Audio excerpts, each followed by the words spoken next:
우리가 최저임금을 예. 얘기해야 될 때가 왔다라는 생각이 듭니다. 저희가 안전배달로 얘기를 했는데 지금 시간당 15,000원 벌기가 너무 어려운 상황이잖아요. 그렇죠. 네. 이렇게 되면은 10시간, 12시간 일을 해야 되는데 시간당 10,000원 나오는 시간대가 있습니다. 하루 종일. 그것도 견뎌야 돼요.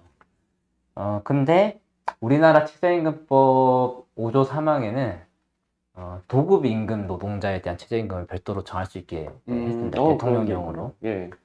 시급, 네. 시간급, 1급, 주급, 월급으로 계산할 수 없는 노동자에 한해서 건당 최저임금을 정할 수 있게 했습니다.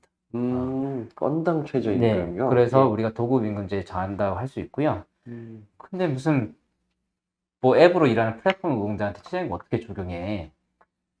뉴욕에서 최저임금을 적용한 사례가 나타났습니다. 아니, 그런 사례가 생겼군요. 생겼습니다. 네. 최근에 역시 세상이 있었습니다. 계속 변하고 있습니다. 그걸 한번 제가 예. 설명드릴게요.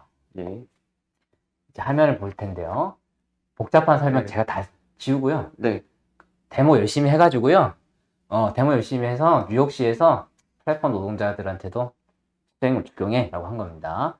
일단 최저임금 기준이요. 예. 뉴욕시 최저임금이 $15입니다. 15달러. 네. 우리나라 최저임금, 시간당 최저임금이 있죠? 예. 그거랑 똑같다고 보시면 됩니다. 네네. 요거를 일단 기본으로 하고요. 여기는 또 이제 시나 주별로 네. 최저임금이 또 다른가 보군요. 그렇습니다. 네. 근데 이것만 주면은 우리가 최저임금 받을 수 있습니까? 우리 경비도 있고 이런 거잖아요. 그렇죠. 근데 이 플랫폼 노동자들한테는 유급 휴가가 없어요. 네, 없죠. 예. 거기에 대한 비용 2.22달러. 그거 추가한 겁니다. 예. 우리로 치면 주휴수당을 주휴수당이라고 하는 게 유급 휴가거든요. 이걸 추가한 거예요.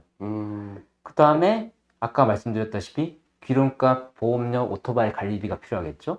이 재반 비용이라고 해서 10.64달러를 네네. 이제 계산하겠는데 최저 표준 운임은 17.22달러고요. 이게 그러니까 왜 유급 휴가까지 합해서요. 여기까지만 합해서 재반 비용은 어떻게 거기에 대한 보상까지 요구를 하나요? 아니면 그렇죠. 이것까지 네. 이게 재반 비용까지 우리가 감안해서 요구해서 점점점 이거를 적용하는 방향으로 네. 나아간다라고 보시면 되겠습니다. 네네. 그렇군요. 이게 또 좀 좋은 또 사례가 될 수 그렇습니다. 있을 것 같은데, 네. 이거를 적용을 우리나라에서 하게 된다면, 네. 지금 우리도 최저임금이라고 하면은, 네. 일반적으로 근로기준법상 노동자들이 뭐 반올림하면 10,000원 정도 이렇게 받는데, 네.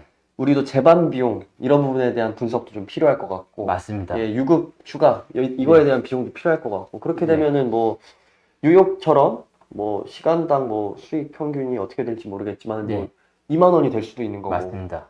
우리한테 필요한 최저 운임의 네. 가이드라인이, 맞습니다. 그게 어떻게 될지 앞으로의 논의 과정이 굉장히 흥미롭습니다만, 맞습니다. 예, 그래서 뉴욕에서 보면 예. 아까 소개드린 건 앱 드라이버고요. 네네. 배달 노동자에 대한 논의도 시작됐습니다. 그렇군요. 여기서 예. 보시면은 2025년 4월 1일까지 23.82달러로 인상하는 내용이다. 23.82달러. 왜냐하면 제 재반 비용까지 합쳐가지고.